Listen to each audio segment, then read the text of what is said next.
All right, it's time for another Trecipes. Get it?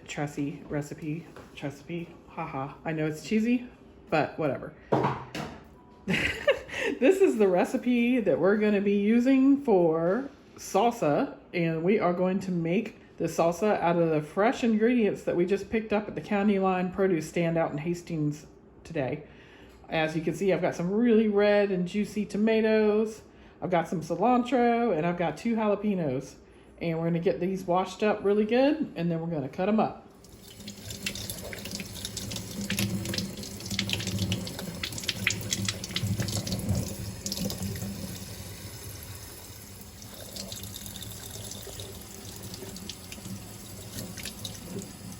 You want to make sure you really get this cilantro, because I find there can be sand and dirt in it.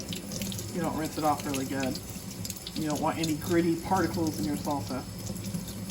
Or any little creatures either that might came along from the farm. You never know. So make sure to rinse that off really good in cool water. And then you want to shake it off. Make sure you get everything off, all the water. Is that a snake? Oh no, see what I mean? Like the dirt coming off of it. So over here, I've got my pan on a medium heat, heating up with 2 teaspoons of butter. More like tablespoons of butter, because I enjoy Pauladine. But we're just going to have that melt down real slowly. And then we're going to come over here. And we are going to roughly cut up these tomatoes and put them over there in that pan. I'll show you in just a minute when I get them chopped up.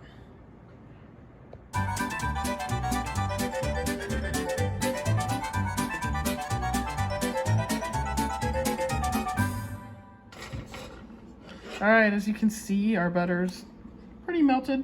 And I've got my tomatoes here cut up pretty roughly, so you don't have to worry about that. They're going to go into the blender anyway. We just want to cook them down a little bit. So we're just going to pile these into the pan and let them hang out while I chop up my jalapenos.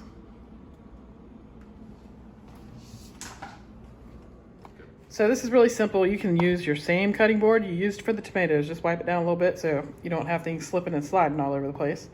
But we've got 2 nice jalapenos here that we got at the farm stand. And I'm just cutting the tops off. Usually you can take a smell or a whiff of them and tell if they're going to be super hot or not. If they are super hot and you don't want your salsa to burn you up, maybe just use 1 jalapeno. Or you can cut it open and take the ribs out. The ribs are right there. That's the hottest part, and the seeds. So usually what I do is I leave the ribs for one and I take it out of the other. That way it's not so hot, but it still has that good jalapeno flavor. So let's cut these up and get them in the pan also.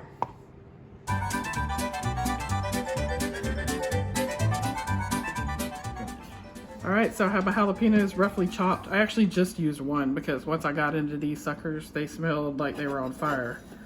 And sometimes this stuff can get too hot to even eat or enjoy.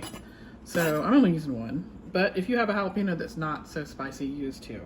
So we're just going to let those hang out with the tomatoes.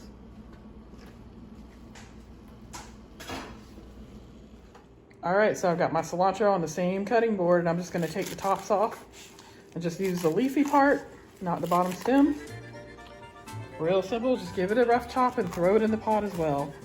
So all this is going in the Vitamix in just a second, so what I don't get, the Vitamix will.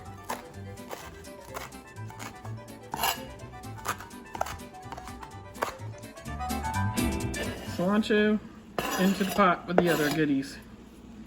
You can hear it starting to cook a little bit now.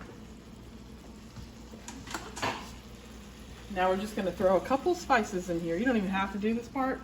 The only thing it really needs is a little salt. But I like to throw in a couple extra things, so I'd probably say give it a tablespoon of salt just to bring out the flavors.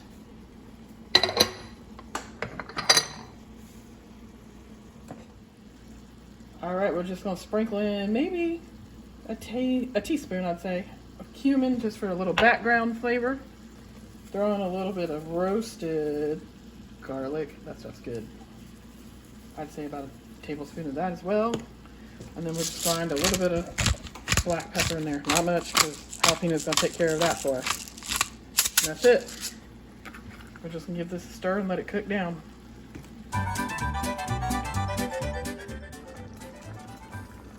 All right, so you can see these tomatoes are pretty soft and cooked down now. It's been about 5 minutes or so. You just want to make sure they're pretty soft because we're going to now put them into the Vitamix.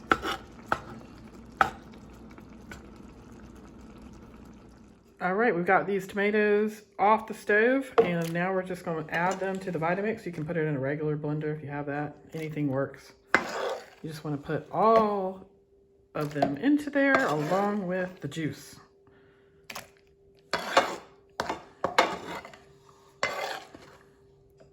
I'm trying not to make a mess. I'm good at that. All right, we're just going to try not to make a mess here.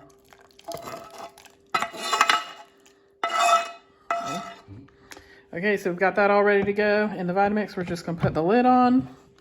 We're going to put it on like a medium type of speed, I think. And we're going to pulse it because what we want to do is still have it a little bit chunky. We don't want it completely smooth because you want to get some burst of flavor in there. So we'll just pulse it for just a few seconds. It shouldn't take long at all.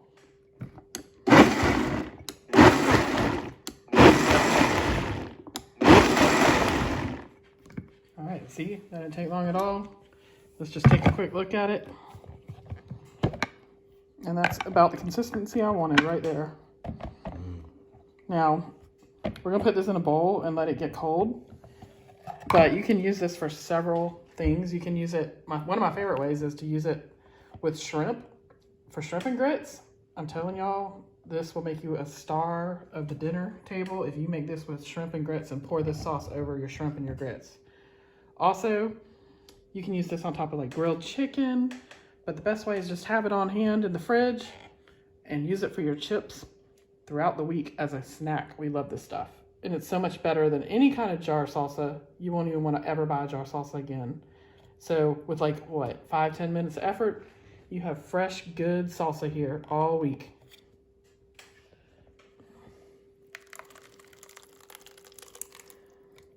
So this makes a pretty good amount. And you just put it in a bowl and stick it in the fridge. There you got it. It lasts a few days.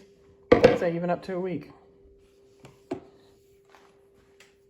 And now for the important part. I don't have any chips right now. I'll get some tomorrow, but this is going to get cold in the fridge overnight anyway. But we're going to let Jesse take the taste test. Good? It's good. All right. All right, well, that's going to be it for this time on Trecipes. Hope you guys enjoyed this. Hope you'll give it a try. And if you do, let me know in the comments what you thought. Talk to y'all later. See you real soon.